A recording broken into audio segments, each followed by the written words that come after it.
Hello everyone, welcome back to my channel and I'm Mark. Today about yeah failure and fear የውድቀት ፍርሃት ነው የምንመለከተው most of us ያለመሳካታችን ምክንያት ወይም ደግሞ ያለመጸጋችን ምክንያት ምን እንደሆነ በደንብ አንገነዘበውም እና ግን አንዱ ትልቁ root cause በየማስበው የውድቀት ፍርሃት ነው።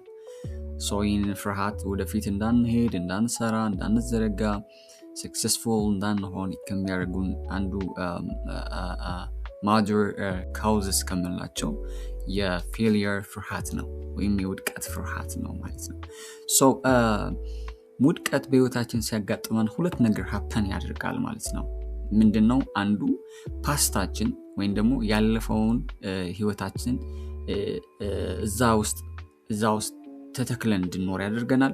እንደገና ወደፊት ያለው ህይወታችን ደግሞ ወደፊት እንዳንራመድ ደግሞ የፊተኛውን ህይወታችን ደግሞ መንገድ ይዘጋብናል ማለት ነው። ሁለት ጉዳት አለው ማለት ነው።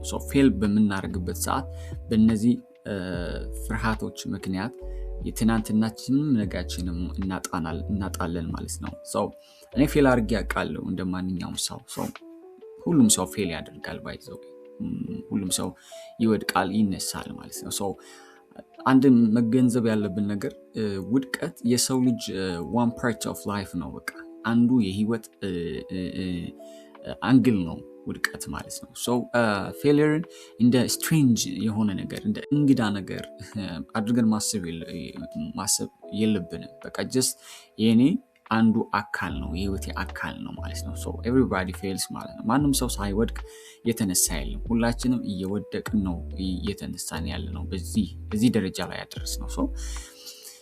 በመሰረቱ በእንደዚህ አይነት ሞቲቭ ነው መረዳት ያለብን ውድቀትን ማለት ነው። ውድቀትን መፍራት የለብንም። ኢንስቴድ ውድቀትን እንደ ፖዚቲቭ ነገር ማሰብ መቻል አለብን ያስባለሁ። አንደኛው ይሄ ነው። ሁለተኛ ነገር ምንድነው? በምንወድቅበት ሰዓት ብዙዎቻችን ደስ አይለንም ማለት ነው። ስለዚህ ስንወድቅ እንደምታስታውሱት when we were kids ልጆች እያለን ስንወድቅ ምንድነው እናለቅሳለን ምናምን ለምን ወደቅን ብለን ራሳችንን criticize እናደርጋለን። the same thing when we grow up ስናድግም ትላልቅ ሰዎችም ስንሆን ወጣቶችም ስንሆን አዛውንትም ስንሆን በየትኛውም ኤጅ ላይ ውድቀት ስትወድቅ ጥሩ ነገር አይሰማህም። just ፊል እናደርጋለን ለምን ወደቅኩኝ የሚል ፊል እናደርጋለን እና ደግሞ ሪግሬት እናደርጋለን። እንደዚህ ባደረገው ኖሮ ባልወድቅ ነበር ማለት ብዙ ነገር እናስባለን። ይሄ ብቻ ሳይሆን በምንወድቅበት ሰዓት ይህንን ስሜት ለነገም ይዘነው እንሄዳለን ማለት ነው። always ነጋችንም ፕሬዘንታችንም ያበላሸዋል። ፕሬዘንታችንም ስለወደቅ ነው ትናንትና ስለወደቅ ነው ውድቀት አወዳደቃችን ለምን እንደወደቅን ምናምን እሱን እያሰብ ሜዲቴት እያደረግን ነው ዛሬ የምንኖረው ማለት ነው።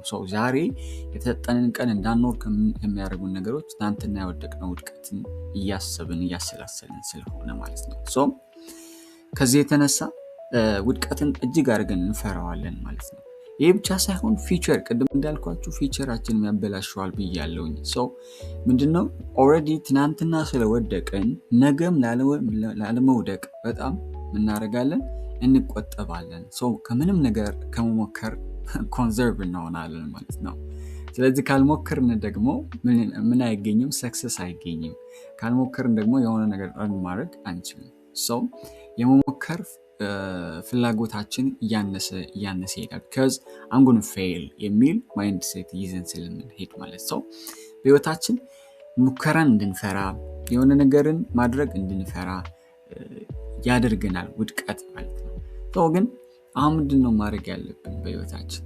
ውድቀት is a part of our life ብለን በምንወድቅበት ሰዓት ሪግሬት እንድናደርግበት እንድናዝንበት ሳይሆን በዛ ውድቀት እንድንማርበት መቻል አለብን። ካልሆነ ከውድቀታችን መማር ካልቻለን ውድቀታችንን ወደ ፖዚቲቭ ነገር መቀየር ካልቻለን አሁንም ሰክሰስ ሊኖር አይችልም። because ሰክሰስ ያለው ውድቀትን እንደ ፖዚቲቭ እንደ ኃይል ወደ ኃይል መቀየር ወደ ሪሶርስ መለወጥ መቻል አለብን ማለት ነው። ይህን ስናደርግ ነው ህይወትን ሰክሲድ ማድረግ የምንችለው ማለት ነው። ዶንት ፊል ፊር፣ ፍርሃት እንዲሰማችሁ አልፈልግም። ውድቀትን በህይወታችሁ እንደ ትልቅ ነገር አድርጋችሁ መቁጠር የለባችሁም። በቃ እዚህ ዛሬ ጀምሮ ውድቀትን I think we have to just avoid ማለት ነው። Thank you so much guys, and ብዙ መልእክት አለኝ።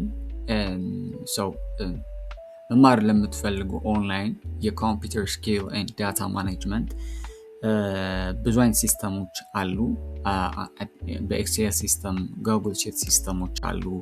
የስቶክ ማኔጅመንት ሲስተም ስቶክ ላይ የምትሰሩ ሰዎች ወይም ደግሞ የፕሮጀክት ማኔጅመንት ሲስተሞችን ወይም ደግሞ የዚህ የስኮል ማኔጅመንት ሲስተሞችን በኤክሴል ላይ በጉግል ሺት ላይ እንዴት ነው የምንሰራው የሚል የኤክሴል እና የማይክሮሶፍት ወርድስ ቤዚክ የሆኑ ስኪሎችን ማወቅ የምትፈልጉ በአጠቃላይ you can just contact me and I'll give you online classes.